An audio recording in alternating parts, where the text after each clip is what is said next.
coming off a bye week and facing a Lenoir-Rhyne team that's 1-1 to start the season. What challenges do the Bears present? Well,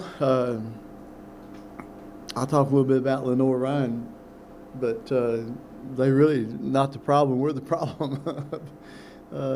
They're a good football team. There's no question about that. Very capable football team. At the last 3 years, they've defended us about as well as anybody's defended us, and have done a great job. And all those guys are back. They're very capable defensively. The Green boys, one's a safety and one's a linebacker, or two, I guess, probably first team All Southland Conference, and they're both really good football players. But they've got a bunch of good football players on defense, and there's not a weakness in their starting 11 that I can see. And so, consequently, where do you match up, and where do you operate from to try to get something done? Offensively, of course, they're a wing bone football team which runs option. We're an option. They lost their quarterback first ball game to the concussion. He did not play the next ball game, but he'll play against us if we understand. At least he's on the depth chart, and he's a good operator. And I think they got a transfer fullback, a big old guy from Naval Academy that does a great job running the football. So they got all the offensive line back except for one, I think, from last year. So they're, again, very, very capable football team. And I think probably the thing that bothers us a little bit right now is some of their strengths match up with some of our weaknesses. And so, that's always a coach's dream, is when your strengths matches somebody's weaknesses. And so, we've got to, we just got to play better than we did the first week, and hopefully we'll improve, and hopefully we'll get better. We were hoping to get 2 or 3 guys back that did not play the first ball game. We got 2 middle linebackers with broken feet, I guess is the way you're supposed to say that, broken feet. That's like deers, wasn't it? Got to watch out for them deers. But anyway, we are very thin up front defensively as far as getting some people on the field that we want to get on the field. And so they're big and strong up front on offense, and we're struggling a little bit with getting the people on the field that need to get on the field. And so it's going to be interesting to see how we line up there.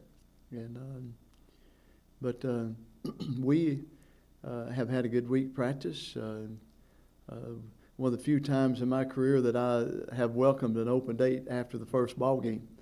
But we really needed it because we have a tremendous amount of improvement that we need to make. Kids have worked hard this week. They're excited about playing another game. The thing that we've always said is that Lenoir-Rhyne is a very, very capable opponent. We have all the respect in the world for them. But we're really playing Carson-Newman. We've got to eliminate turnovers, and we got to force some turnovers, much different than we did the first ball game.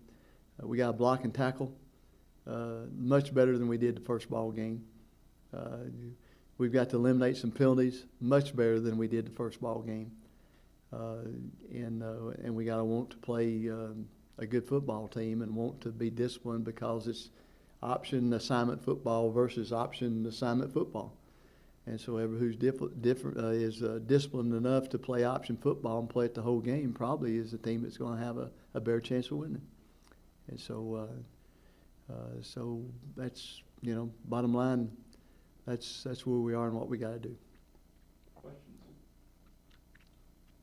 Just curious, Coach, I know a couple weeks ago you were obviously very appreciative of all the attention and the awards and accolades that come with a 300th win, but you could also tell that you're a little uncomfortable with that spotlight. Does it make the past couple weeks easier now that you kind of got that out of the way and the focus is now more on your program? Yes, very much so. You know, I think I was worried first ball game that the kids would be overwhelmed with all the attention about things that weren't important. You know, the things that are important is them playing the ball game. You know, their first game of 2012. And somehow or another that was getting lost in the shuffle, and I didn't like that at all, because it's about them and about this season.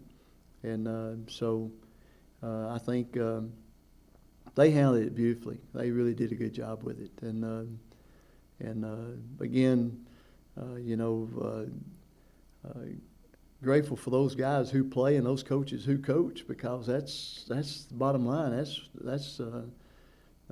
That's what this is all about. And so I haven't played a play, and I might have called 5 plays in that ball game, that first ball game, and 4 of them probably didn't work. So, you know, so I don't have anything. I don't have any claims to fame at all, except got a good group of kids and a good group of coaches. And I'll say this. I don't know why everybody's not talking about 301. What's wrong with that, you know? And somebody after the ball game said something about 300, and I said, what I'm concerned about is 301, and because that's the next one. And so anyway, we've got to improve a lot to be a good football team. We're not there right now, but and Saturday we're playing against Carson-Newman. We've got to. Carson-Newman's got to be a better football team than they were last week. Like a couple times during that first game that you guys were close to kind of taking over. And how much these past couple of weeks is playing 60 minutes and being able to put a team away kind of been kind of the talk for you guys? Well, you know, playing every play. You know, our theme this year is daily discipline determines destiny. And we've even gone it down a little bit farther. Daily play on every play determines destiny. And so, and there's no question, it just takes one play to win, one play to lose. And I never was comfortable that whole ball game. Even when it got up, I think we had I don't remember, 4 touchdown lead. I never got comfortable because we really had not stopped them the whole ball game. They'd stopped themselves a couple of times. And so to me, you hang your hat on playing good defense, and we never did take control of that game defensively at all. So we gotta get better. And we got some people that are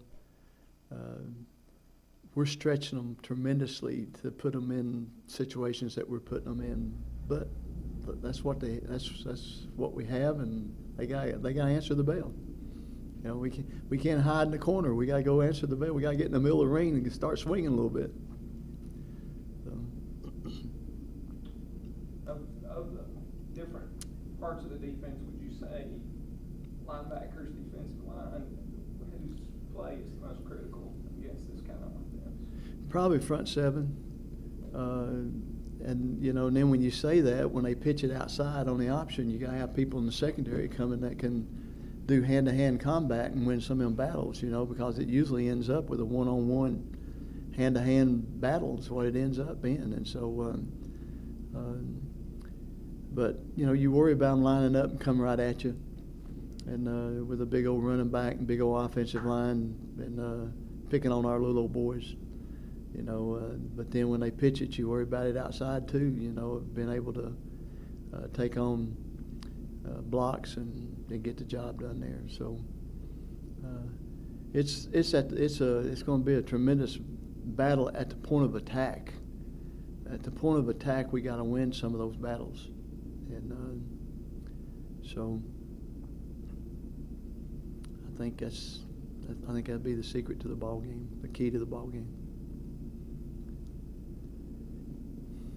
Bye week gives the opportunity for your team to get healthy, but how did they get healthy mentally and spiritually as well with the week off? Well, we had a good week. got back to a little bit of basics of blocking and tackling. We did a whole lot of conditioning. And Sunday we went to church together, and went to First Baptist Church up in Sevierville, and had a great time together up there, and enjoyed the fellowship together, and doing something outside of just football. And that was a good breakthrough, and a lot of fun to do.